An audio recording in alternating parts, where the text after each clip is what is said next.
헥터박스 리솔루트 문제로 모의 침투를 진행하겠습니다. 모의 침투는 루트 계정을 탈취해 어드민 사용자의 root.txt 파일을 획득하는 것을 목표로 하고 있습니다. 먼저 헥터박스 사이트 내에 공개된 IP 주소는 10.129.96.155입니다. 칼리 리눅스 터미널에서 핑을 보내보고 잘 연결되는지 확인해 보겠습니다.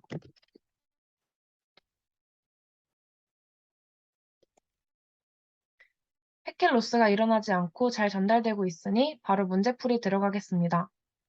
먼저 nmap 명령어를 통해 포트를 스캔하고 도메인 이름을 확인하는 등 파악할 수 있는 정보들을 수집해 보겠습니다. nmap 명령어란 호스트나 네트워크를 스캐닝할 때 사용하는 포트 스캐닝 도구입니다. 해당 명령어를 입력해 보면 열려있는 포트들을 확인할 수 있는데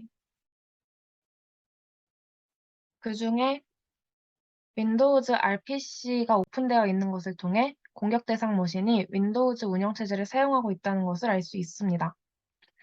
또 옆에 호스트 네임이 리솔루트이고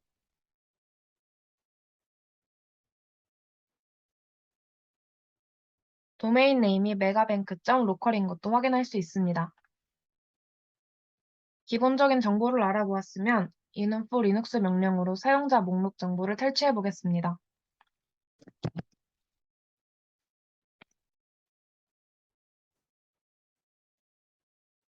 옵션 U는 사용자 목록을 보여주는 유저라는 뜻이고 그 뒤에 IP는 아까 확인했던 헥터박스의 IP를 적어주었습니다.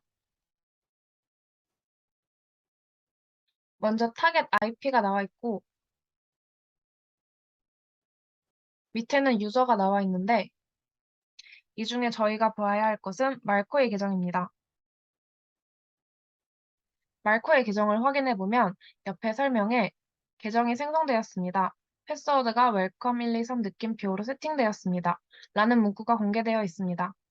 이는 초기 설정 비밀번호가 노출된 것으로 이렇게 초기 비밀번호를 알 수 있으면 해당 메가뱅크 내 사용자들 중 초기 비밀번호를 바꾸지 않은 사용자들이 있다면 브루트포스 공격, 즉 무차별 대입 공격을 통해 해당 계정에 접근할 수 있기 때문에 측면 공격의 가능성을 열어주게 됩니다. 조금 더 내려보면 유저들의 이름이 나열되어 있는데 이를 텍스트 파일로 만들어 해당 파일로 브루트포스 공격을 진행해 초기 설정 비밀번호를 그대로 유지한 사용자가 있는지 확인해 볼 것입니다. 해당 사용자들의 이름은 미리 복사해 두었습니다. 아까 확인했던 이름들을 복사해 파일을 만들어 줄 것입니다.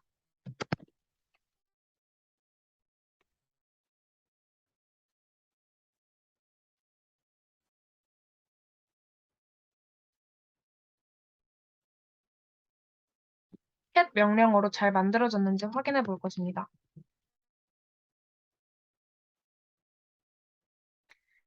이제 브루트포스 공격을 진행해야 하는데 그 전에 브루트포스 공격이 가능한지 먼저 확인해 주겠습니다.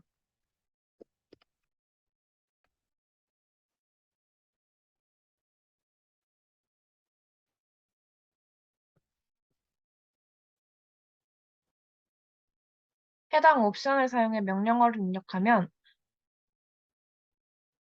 어카운트 러그아웃 스레시홀드 옵션을 확인할 수 있습니다. 현재 이 스레시홀드가 none으로 되어 있는데 이는 계정에 아무리 많이 접근을 해도 계정이 잠기지 않는다는 뜻입니다. 따라서 브루트포스 공격이 가능하다는 것을 확인할 수 있습니다.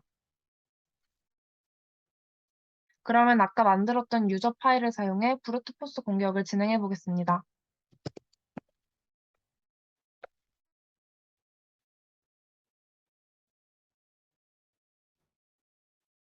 크랭맵 exec smb 문제 IP 주소 유저 옵션으로 아까 만든 유저 이름 모음 그리고 패스워드를 가리키는 대시피에 아까 찾았던 초기 비밀번호인 웰컴 123 느낌표를 입력해 줍니다.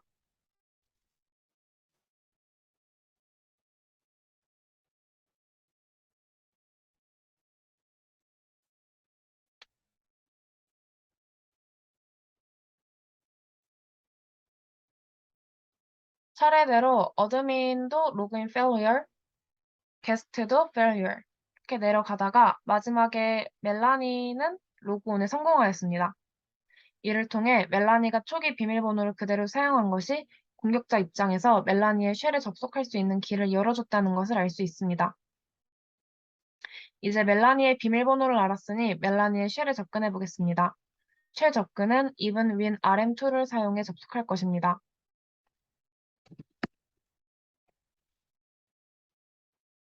유저 이름은 멜라니, 패스워드 옵션에는 초기 비밀번호를 넣어주고 IP는 문제 IP를 넣어서 실행해 줍니다.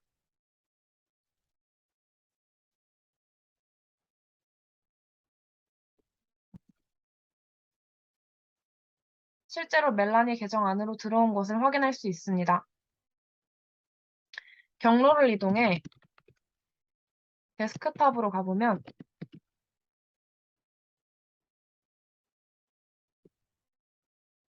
user.txt 파일을 확인할 수 있습니다. 이로써 내부 침투에 성공하였습니다.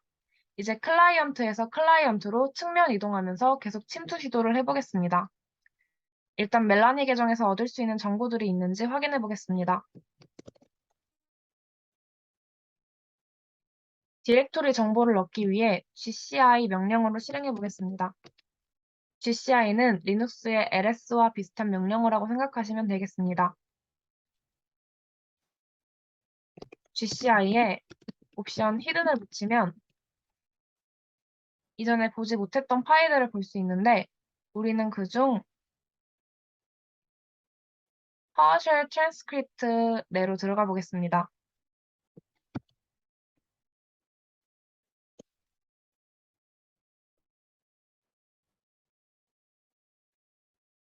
이 안에서 다시 한번 gci 히든을 해주고 그러면 다시 한번 날짜 디렉토리 파일을 발견할 수 있습니다. 다시 한번 디렉토리 안으로 들어가 주겠습니다.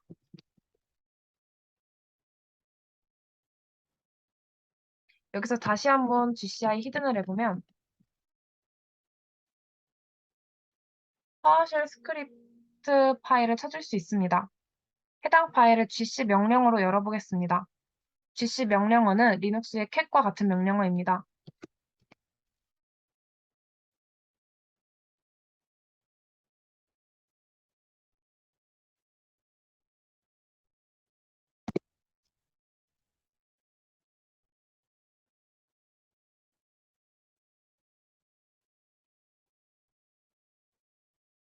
gc를 해보면 해당 파워쉘 스크립트가 평문으로 공개되어 있습니다. 파워쉘 트랜스크립트에는 사용자가 입력하는 모든 명령과 콘솔에 표시되는 모든 출력이 들어있기 때문에 해당 트랜스크립트가 공개된다면 내부에 중요한 정보들이 유출될 수 있습니다.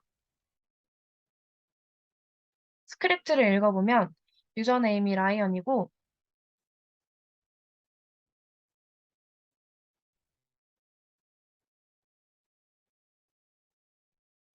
아래 명령들도 읽어보면 라이언의 비밀번호를 사용해서 X 드라이브에 공유를 매핑하려는 netUse 명령을 확인할 수 있습니다.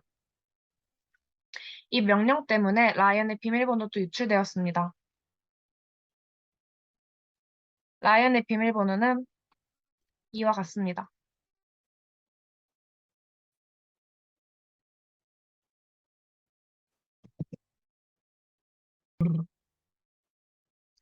실제로 라이언의 비밀번호가 맞는지 아까 멜라니의 쉘에 접속할 때 사용했던 evilwin rm 툴로 라이언의 쉘에 접속해 보겠습니다.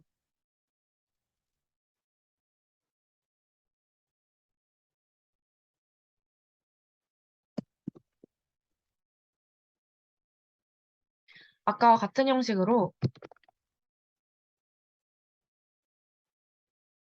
유저에는 라이언을, 패스워드에는 아까 찾은 비밀번호를 넣어주고 IP는 문제의 IP를 넣어줍니다.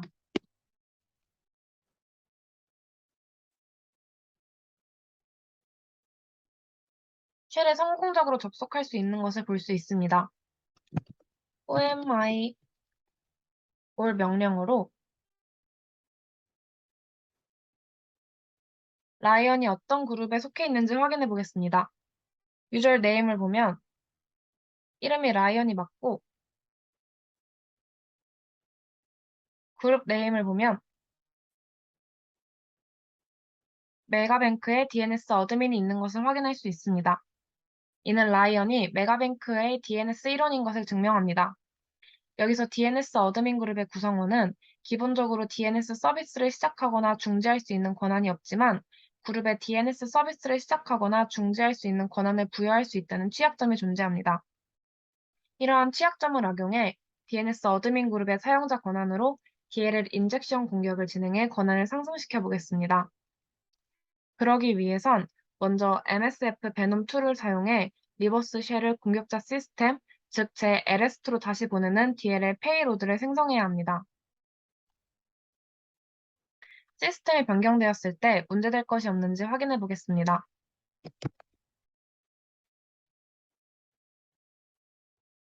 데스크탑을 확인해 보면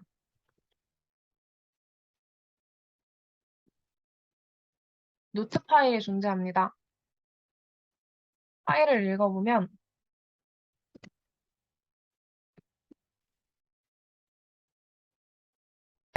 시스템이 변경되면 1분 내에 복구해야 한다고 나와 있습니다. 따라서 DLL 인젝션 공격을 1분 안에 마무리해야 성공할 수 있다는 것입니다.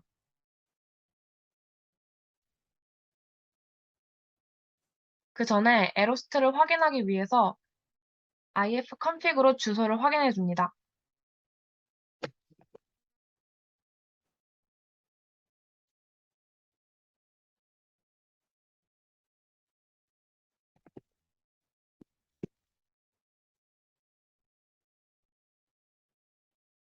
에로스트는 10.10.14.29입니다.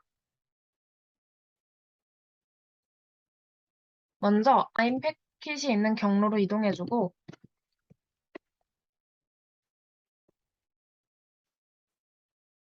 아까 확인한 주소를 에로스트에 입력해주고 엘포트는 임의로 9999로 지정해 DLL을 생성해 보겠습니다.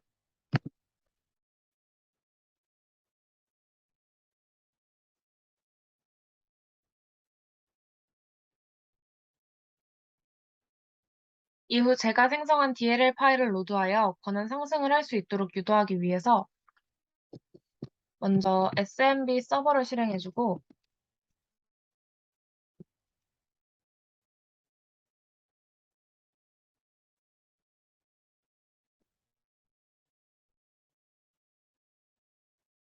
아까 임의로 지정한 포트 9999에서 리스너를 실행해줍니다.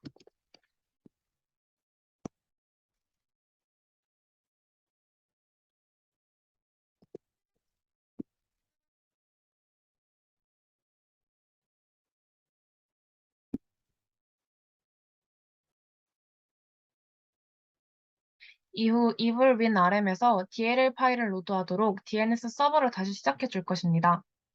먼저 live.dll 공유의 서버 수준의 플러그인을 설정하고 해당 명령어를 실행시키기 전에 미리 DNS 서버 중지 명령어와 다시 시작하는 명령어를 적어두고 이를 복사해 다음 명령을 실행시켜 줄 것입니다. 앞에서 1분이 지나면 시스템이 복구된다고 했기 때문에 빠르게 진행해 주어야 합니다.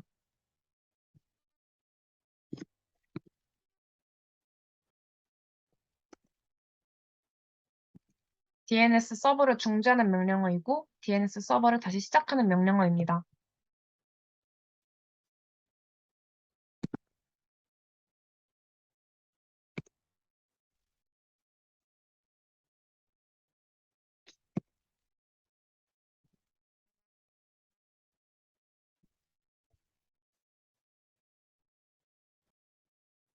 이후 리스너를 실행한 터미널을 다시 확인해 보면 파워쉘을 획득한 것을 확인할 수 있습니다.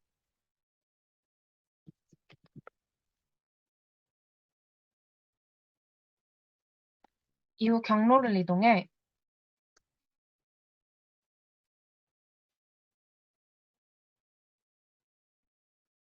데스크탑으로 가서 디렉토리를 확인해 보면 루트 파일이 존재합니다. 따라서 루트 계정을 탈취하는 모의 침투에 성공한 것입니다.